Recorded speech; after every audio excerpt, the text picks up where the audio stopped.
Mindful Work is the official podcast brought to you by the Mindful Life Mindful Work team. Amidst these rapidly changing times, our conversations will explore the intersection of self-awareness and team performance and help you to optimize your efforts through mindful work. On this episode of the Mindful Work podcast, Calvin Niles explores with guests how mindful work connects to mindful productivity in the modern workplace, followed by insights from the Mindful Life Mindful Work team. Hello and welcome back to the Mindful Work podcast. I'm your host Calvin Niles, one of the team members here at Mindful Life Mindful Work. We really want to support you to develop effective leadership, greater team alignment, real employee commitment, and a company culture that is deeply connected to your mission. In this episode, you're going to hear from the familiar voices of the guests that we've been exploring different parts of working mindfully, and the area I want to explore today is productivity in the modern workplace. Well, what is productivity? It's something we hear a lot now in modern vernacular around how much are we producing in our work. Now, of course, when we were working on farms, then our produce would be apples and pears. They would be vegetables, eggs, animals.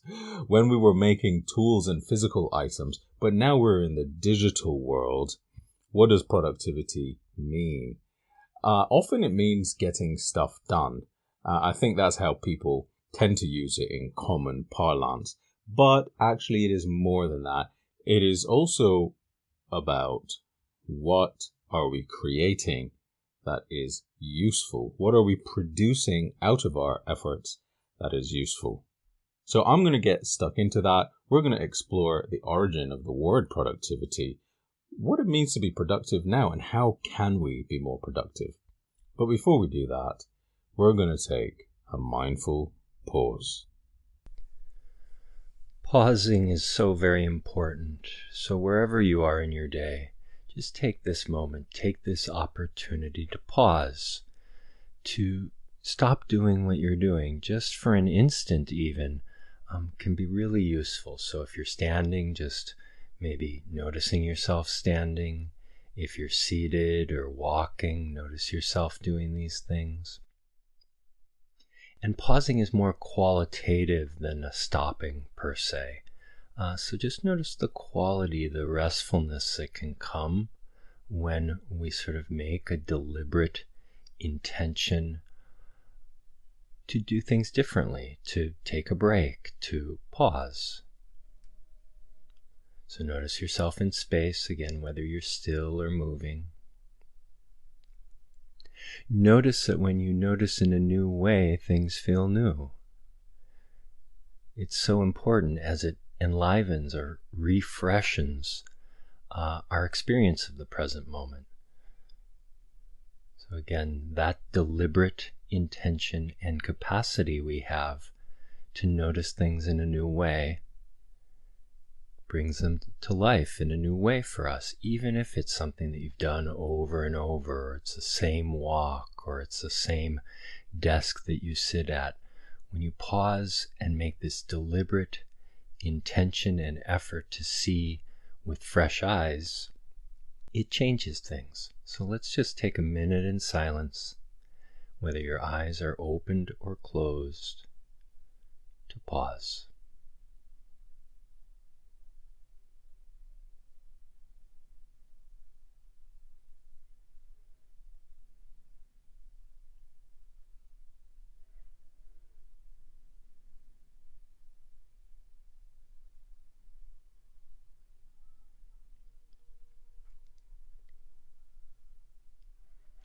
I hope you found this practice and this capacity that's always available to you useful.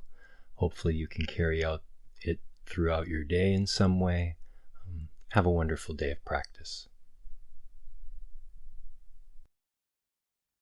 So grateful that you could take this mindful pause with me. Now, let us explore this subject of being productive in the modern workplace. I was thinking about productivity, and in the economic sense, productivity can be defined as the quality, state, or a fact of being able to generate, create, enhance, or bring forth goods and services. That's according to dictionary.com. The root word, obviously stemming from being productive or productive, serving to produce, and directly from the medieval Latin productivus, or fit for production, is what the Etymology Online Dictionary says it comes from. But one interesting thing in today's modern workplace full of distractions and competing tasks, and in many ways, as René Metty said in one of our previous episodes, that sometimes we get so addicted to our task lists, just the act of crossing things off the list is really rewarding for us. But does that mean we're being productive? So, you may have heard such expressions like slow down to speed up, or do less to do more, and all these apparent paradoxes or oxymorons. But we've taken a mindful pause in every single episode on this show because we believe that pausing, as you know, is an important part of being able to step back.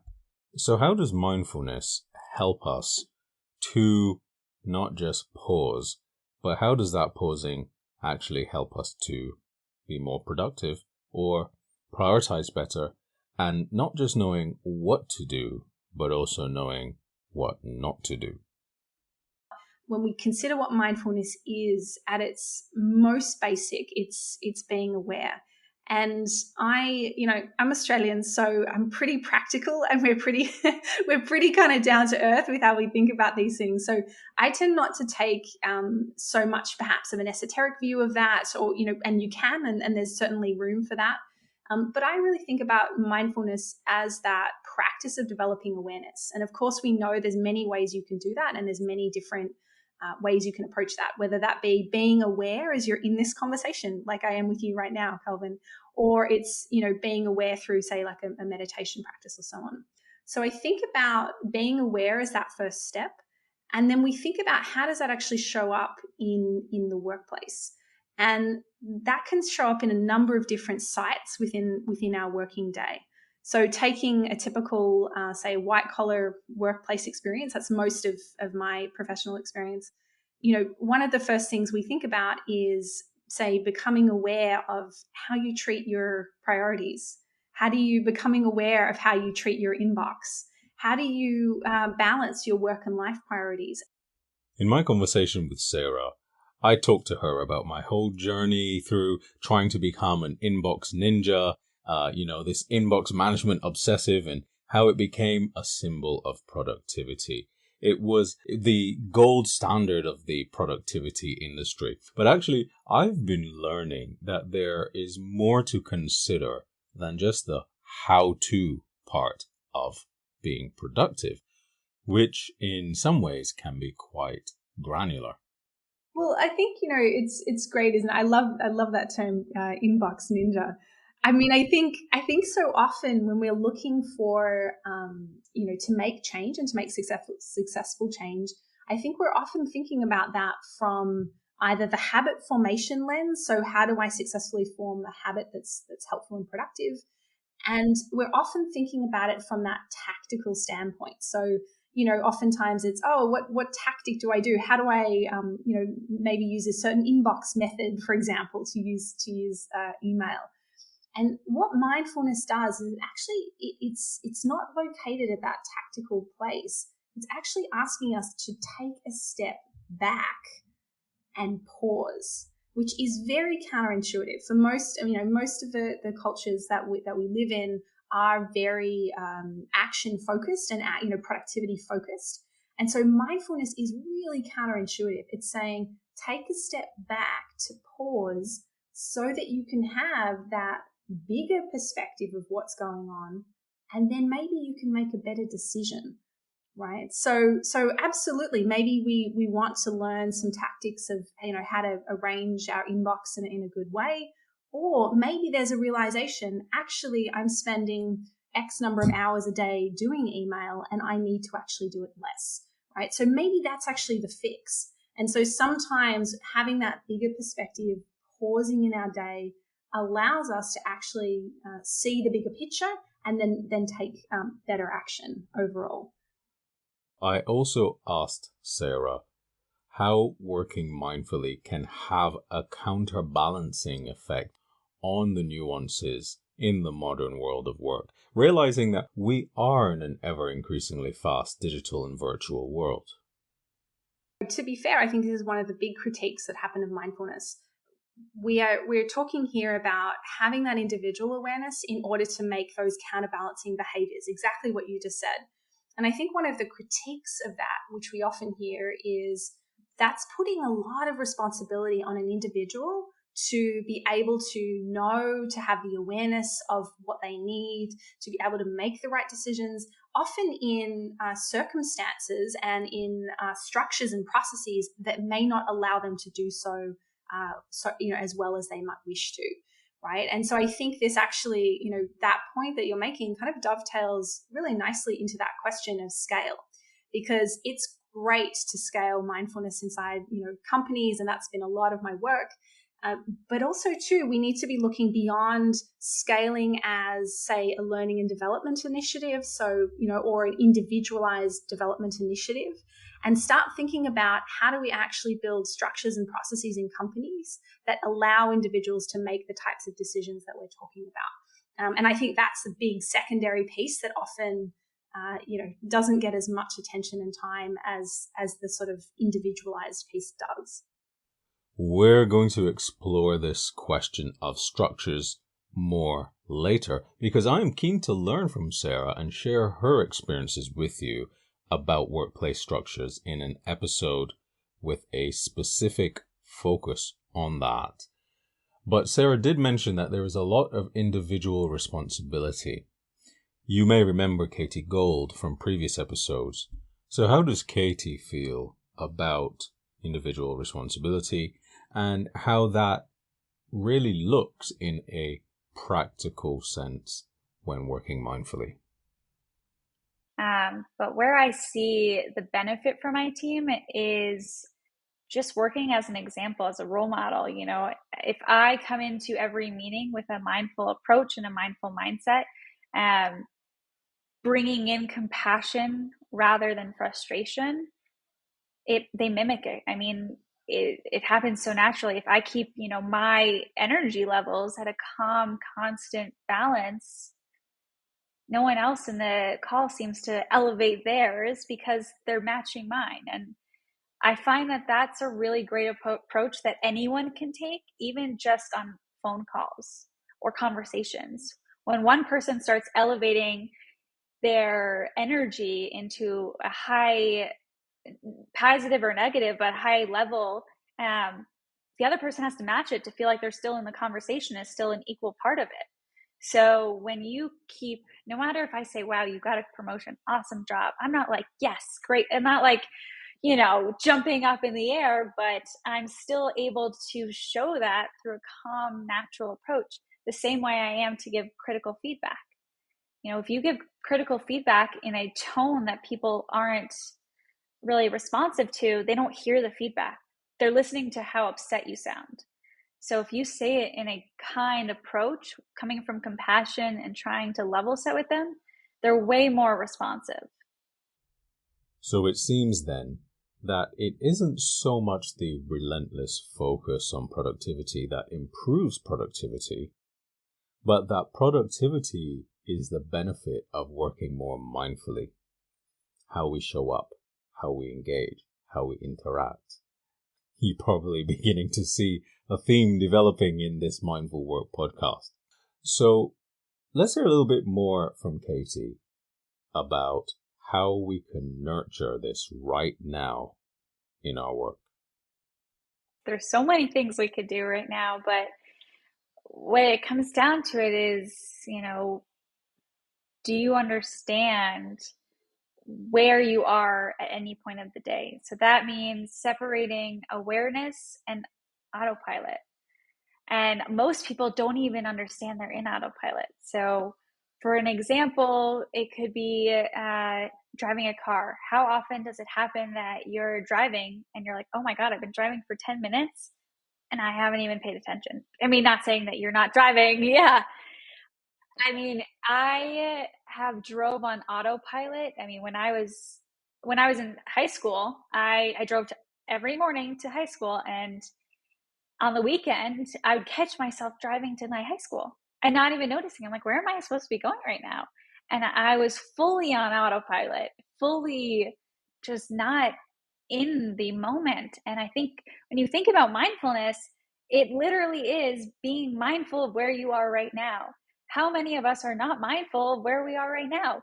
You know, can we name 5 colors we see? Can we listen to the sounds we hear? Can we smell the senses of, you know, maybe the food we just ate or the candle we just lit? Can we taste the coffee? Can we taste the tea? Can we taste the leftovers of lunch? Can we feel the fabric on our chair? It's crazy. If you ask a person, you know, on what kind of chair did you sit on yesterday? Maybe they're on a desk. Or what color is your desk? What color is the person's eyes you're talking to? They can't answer it because they're not fully in the moment. They're not fully mindful of everything going on. When you think about awareness and mindfulness, you're thinking about your 5 senses. And one of the things I recommend as a tool is to catch yourself when you're not there and to bring it back to your grounding level, recognizing, you know, what you see, what you hear, what you smell, what you taste, what you feel, to settle yourself in the present moment and to keep you honest with yourself. So when it comes to work, it could be, you know, are you paying attention on this call? As simple as that.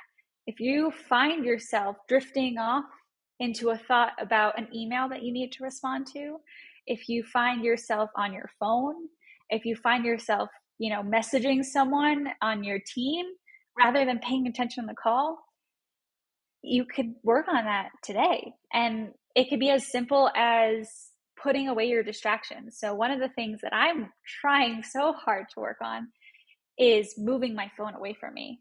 I have an Apple Watch, so I get all the notifications I need on my Apple Watch, but my phone is such a distraction. Social media is such a distraction. So setting myself up for success might look like clearing out my desk, making sure there's no clutter. When there's no clutter in my physical space, there's less clutter in my mind. It could look like when I'm on a meeting, to make the meeting my full screen view, so there's nothing else that pops up. Turn off notifications during meetings. It could look like being aware of what you're typing while you're emailing. So many people just like type just, you know, whatever comes to mind and don't even think about it. You know, it's such a reflex rather than a thoughtful process. And if you just reflect on it, you're going to make less mistakes in your email. Your emails are going to be more clear. You're going to have more concise emails, less time it takes to write the email because you're not going to have to proofread it 3 times because you just ran through a rambling sentence that came into your mind onto your computer. There is a lot to digest here, but the lessons and messages are very, very simple. And I think you can make your own mind up as to how best you think working mindfully can improve your productivity, whether you are role modeling that as an individual, whether you are trying to prioritize, as we were exploring with Sarah earlier on, or whether you simply just need to pause. So that brings us very close to the end of episode 7. I always mourn leaving an episode at this point because I really take delight in listening back to the interviews and putting them together, where I enjoy taking more learnings when I put them together in this way, actually. It's like something new is being created when people's words come together and I'm able to share them with you. I just like to leave you now with a final word from Katie Gold as we close out the show.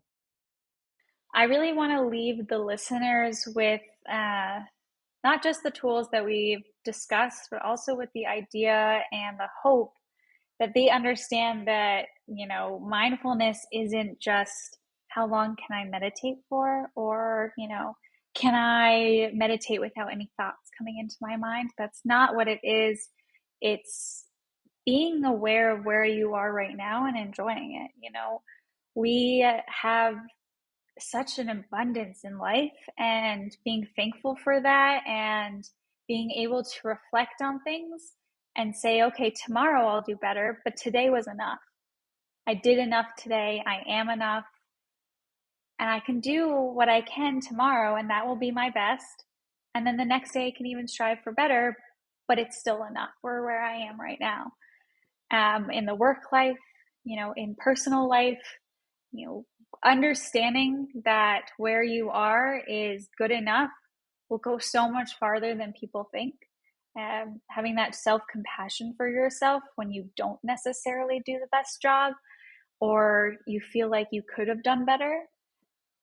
Being kinder to yourself will help you be kinder to others, and it will only enrich your life more. Well, that brings us to the absolute end of the show. Thank you again for tuning in, for sharing this journey with us. Leave us a comment, leave us a question, calvin.niles@mindfullifemindfulwork.com, or leave us a review if you think that this show has brought some value to you. And until the next time, I wish you a day filled with working more mindfully. Bye for now. Mindful Work is the official podcast brought to you by Mindful Life Mindful Work Incorporated. To learn more about our work, visit www.mindfullifemindfulwork.com.